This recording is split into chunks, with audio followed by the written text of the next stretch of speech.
Okay, so the next variation we can look at is connecting notes, and of all the variations, this one has the most options, because we have quarter notes, eighth notes, sixteenths, 32nds, approach, opposite, top, bottom, and then of course we can connect. We choose the number.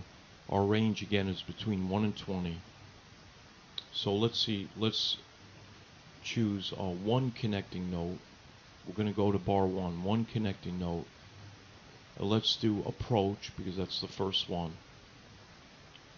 And let's do a quarter and see what happens. Absolutely nothing. Okay. Let's do eighths. Now something happened there. Now we have two eighth notes. Okay. So let's see what the insert connecting notes between melody notes to make a smoother transition from one note to the other. You can set the connection direction too. In other words, you can set the direction. So direction would be top or bottom. Approach would I would think that has something to do with left or right, top or bottom. But I don't know. Okay. So insert connecting notes between melody notes. I mean, that kind of sounds like passing tones. But,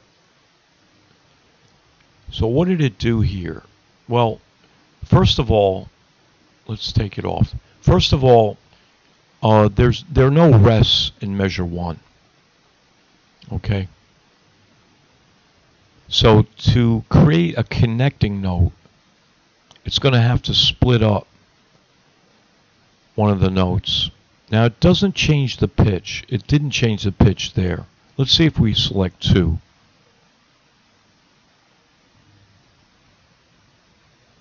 Okay, so 1, it changes the second beat, the F in the beat 2. 2, it changed the E quarter note into 2 E's in beat 1. 3, change the quarter note into 2 eighth notes, and 4,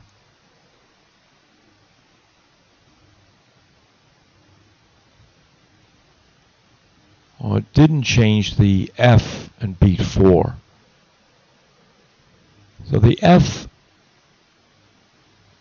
doesn't connect with another note except in the next measure. So maybe it leaves the last note alone.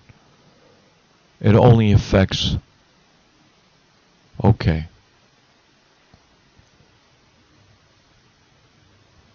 All right, let's try 16th notes. Okay, so turn it off, we have 4 quarters. Turn it on, and we have 1, and there's our 16th. Right? And if we do 2, okay, okay. Okay. 1, 2, 3. Okay, 1, 2, 3. So it's not changing the pitch of those quarter notes. It's just adding a 16th note right before the note that it leads into. So let's hear that. It's like little skip notes.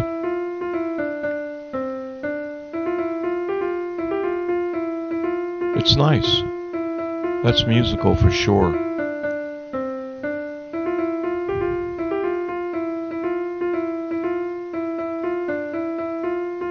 It gives a lilting quality. Let's hear it with 2. Maybe 3 is a little bit overkill.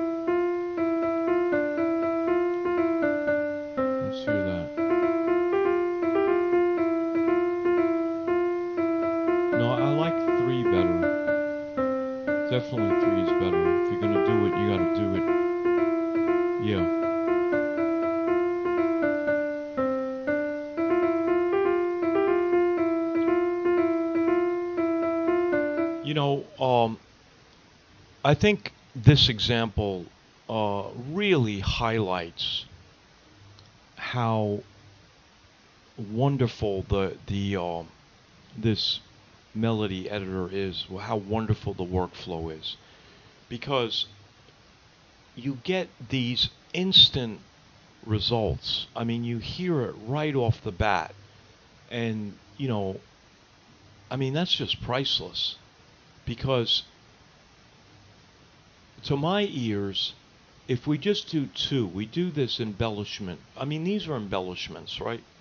So if you're looking at, I mean, imagine you're, sitting, imagine you're Beethoven, Mozart, and you're sitting there, with some sheet music, and, you see this, these 4/4 notes, and you're thinking, how can I, embellish that a little bit, or you're thinking it needs embellishment, and, you got to make a decision. Well, do I embellish one, all four, all of them, or, I mean, those are the musical questions, right?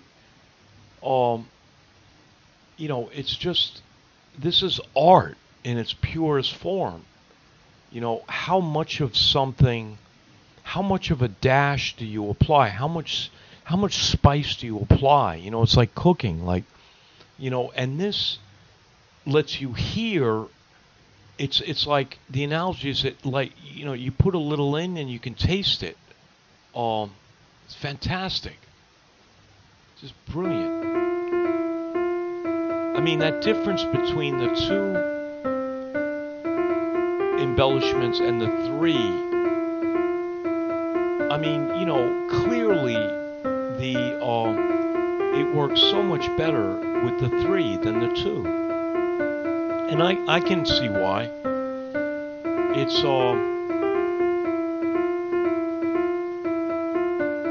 It's like the measure is kind of an organic whole, and if you're going to apply this kind of skipping thing, you don't want to cut the skipping thing short. So that's why the last 16th note, that D at the end of B3, has got to be there. If you take it out, it just sounds, it's missing something. You go from the E to the F, and all of a sudden your skipping stops. It doesn't work.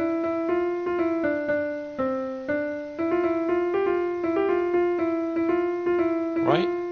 Now, if you turn it off altogether, that's fine. I mean, if you just decide no embellishment,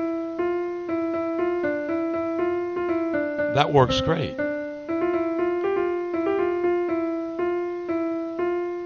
I kind of like the simplicity, as I said in the other video. There's kind of a nice balance where you're starting out boring, but you get interesting in a hurry. So, you might not want that embellishment. I kind of like it, but I don't know. I'd have to think about that. I probably, if this is where the music starts, I'm going to go without the embellishment. I really think you got to start simple, okay? But that's what this melody editor, that's why it's so powerful, because it lets you, it really presents these kind of artistic choices in a way that you can, instantly see what's going on. And so, there's never been a program that's been better named than RapidComposer, because that's what this thing is. That describes it to a T. It lets you rapidly compose music. I mean, bottom line. Okay? All right.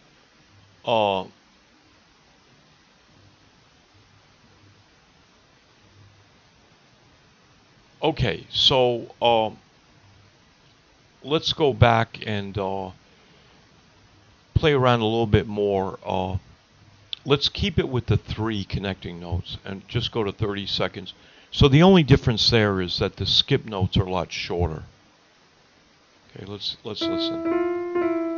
So here they become like, you know, you hear that figure in violins a lot. It's almost like in drumming there's something called a drag, which is like a little buzz that you use right before hitting a note, like zit, zit. It's that kind of thing. It's nice. It kind of works on the piano, but it's a great embellishment with strings. And usually, if you think about sheet music, these embellishments are often written where you see like a little postscript, like the little note above the note that it's embellishing. It's like the font is like really small. But yeah, that's a nice embellishment there. Okay. So that's 30 seconds. And then we can control the direction of the embellishment, right? So let's do top with 16ths. Now that's interesting.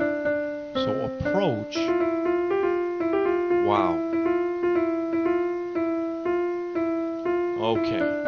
This requires some analysis. All right. With the approach, the pitch of the embellishment doesn't change when we select the approach option. But with top, it's like, okay, we're going to come at the embellishment from above. So that's what it does. It takes the scale step above the note that it's embellishing, and it changes the pitch. So it's more abrupt. Let's do 2. You know, and 1.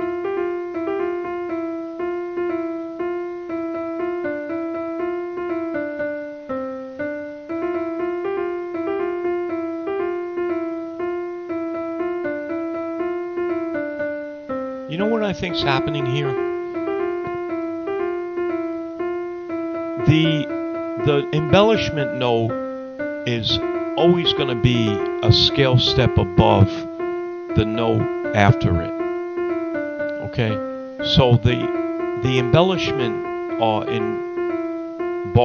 in beat 2, the F, it's already a scale step above the E. The F is a scale step above the E, so it doesn't change the pitch of that one. But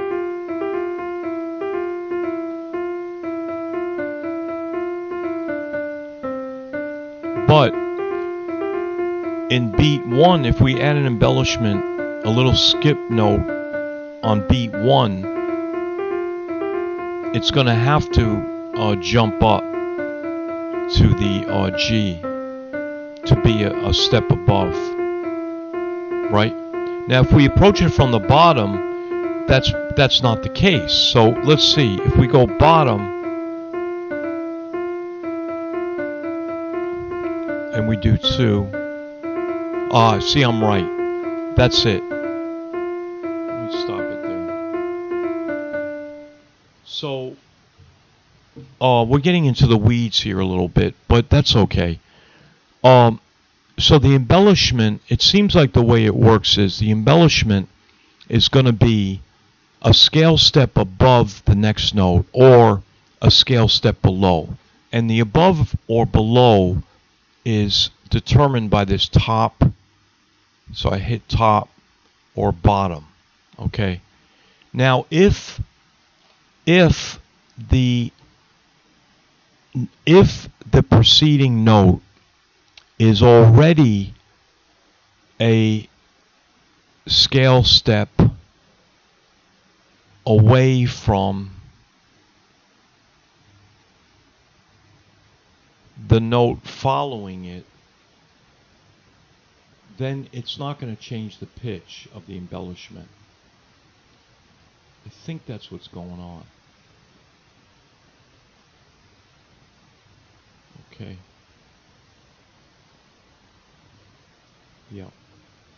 But in any event, I think you get the idea. I mean, it's basically creating these like, um, would we call them? They're not passing tones.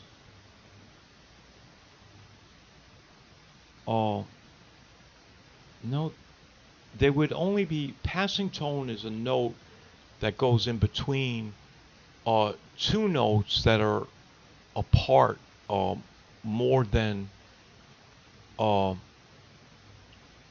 a scale step apart. You can have a passing tone. So you can have a passing tone between E and E, and E. The passing tone would be D. Okay. All right. So let's do 16ths. We've got 2, 3. See that third one?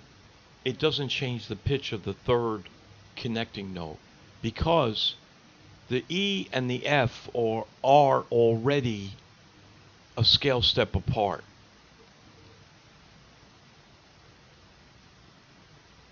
No, I'm wrong. If they're at the E and the F are already a scale step apart if we're approaching it from the bottom. But if we approach it from the top,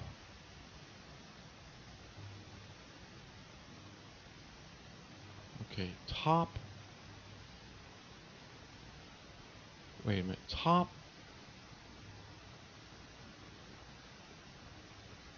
skips, changes the pitch, bottom.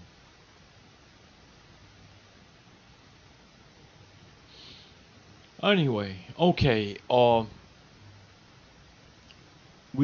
we set the number 3, we've got 3 connecting notes, and we can kind of choose whether we want them to come from the top or the bottom. They're going to behave a little differently depending on the notes that are being connected. Let's kind of just say that.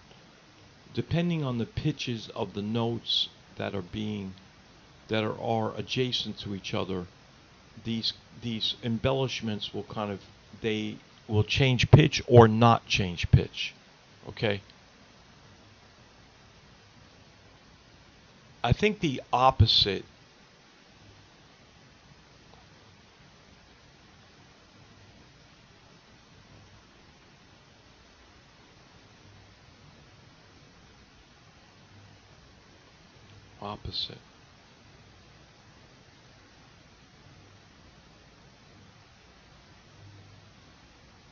and there's approach.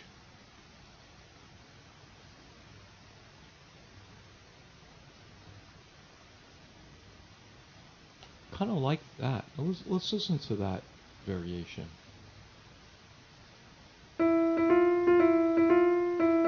So the approach, the pitch doesn't change of the embellishment notes, the little connecting notes. There's no change in pitch with approach. But with opposite, okay, I get it.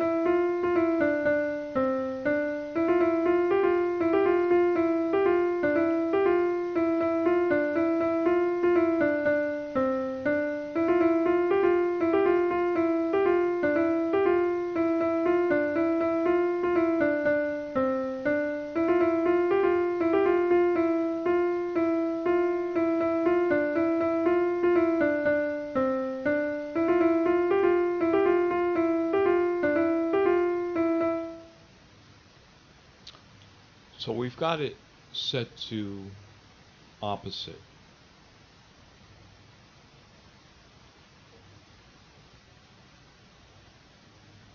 Okay. So beat 1 is an E, beat 2 is an F. They're moving upwards. Okay. If we have a connecting note that's moving in an opposite direction from the two notes that it's embellishing, it should move down, right? Because we're moving up. The notes without the embellishment go up, E up to F. So that would mean, opposite means the embellishment is going to go down. So it's going to go from G down to F. And that's what happens, okay? Because the direction of E to F is up. If we have the opposite embellishment, the direction of the embellishment's got to go down. Now, the next two notes are moving from down, from up, they're moving down, F down to E. So the embellishment should come up if it's going to do the opposite. Does it do that? Yes, it does. It comes up. Okay, see that? The F down to D, the embellishment is kind of leaping up. All right? Okay, and then the last two notes are moving up, so the embellishment has got to move down, so it's got to be on the G. Yep, that's what's going on. Okay, so here's a great way to describe this. If we have opposite, what we're doing is we're having a zigzagging embellishment. That's what it is. It's moving in the opposite direction as the pitches of the melody. It's like a zigzag. That's the way to understand it. Now to hear it, let's hear the zigzag. That's zigzagging, okay? Now if we go to approach, see, it's going in the same direction, okay? Because the E up to the F is up, so there's no change in direction. There's no zigzagging. And let's hear that. So that's without zigzagging. It's much smoother. So that tells us if we use this opposite, if we select that option, we're going to get more of a zigzag, a jagged. It's going to sound jagged, and we may want that. Okay, that's the big difference. Approach is going to sound smooth. Opposite's going to sound a lot more jagged, but it's going to sound more interesting. At least it's a more of a variety. Let's put it that way. And then top, it's kind of the same thing as the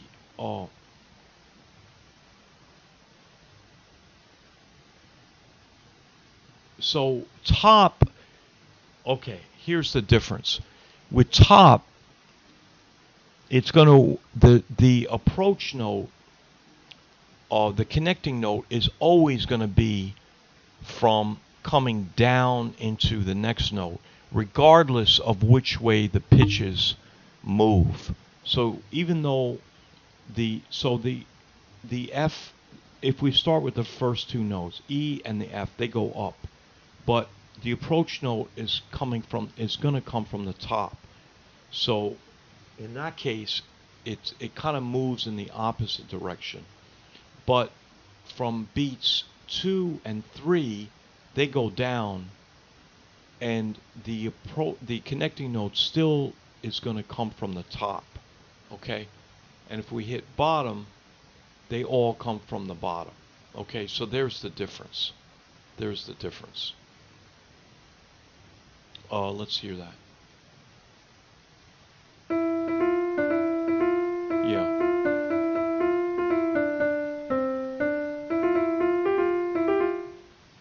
Okay, so I think we've got a good handle on these connecting notes. Maybe we should see how they're going to operate on beat 3.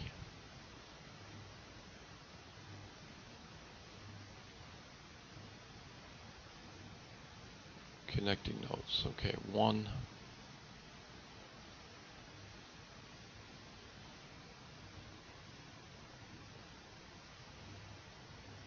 Well, let's do 30 seconds. It's easier with smaller note values to see what's going on. So 1 doesn't do anything.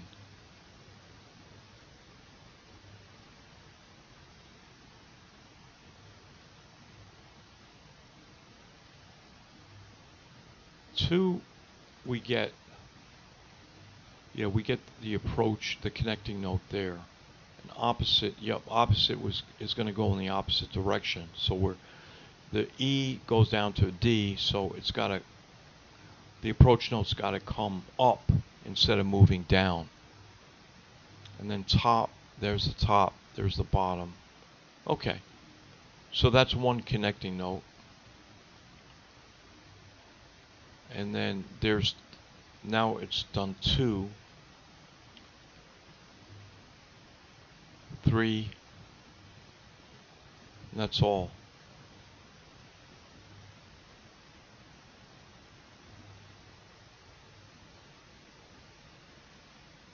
Let's do 16th. Let's hear that.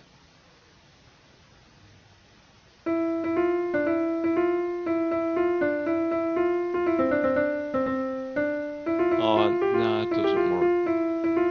It's just too fast there.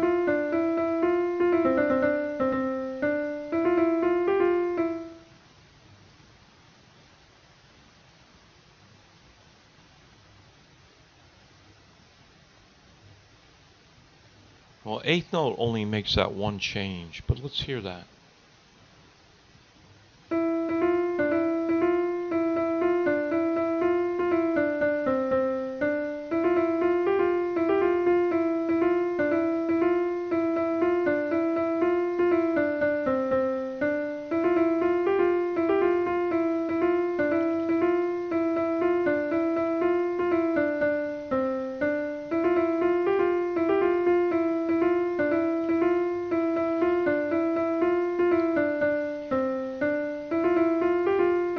I think I like it.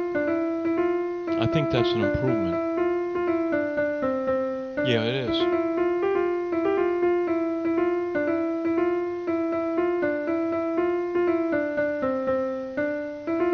Yeah, I like that. That's a definite improvement. Yeah, much better actually. Amazing. That little change. Almost would want another one, but I can't get another one. It doesn't do anymore. Okay, we'll leave that there. Okay, so again, I think we see how this melody editor, kind of the workflow of it, where you can apply these variations, and they're predictable to a point. But you don't have to actually know ahead of time exactly what it's going to do. That's the key. But having a rough idea is helpful. Sometimes, but sometimes you just want to sit here. You start out with something that sounds good, and you apply some of these tweaks. Do they make it sound better or not? And that's how it's going to go. In this one, I mean, I couldn't have.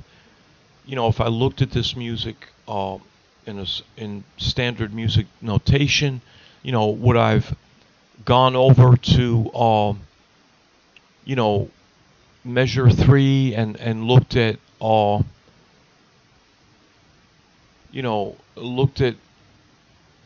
let's say beats 2 and 3, like the D and the C, and thought, well, let me change that D to an 8th note, and I'll just make the C, I'll anticipate it and have it start on the the upbeat of the second, the second, well, I'll start on the and of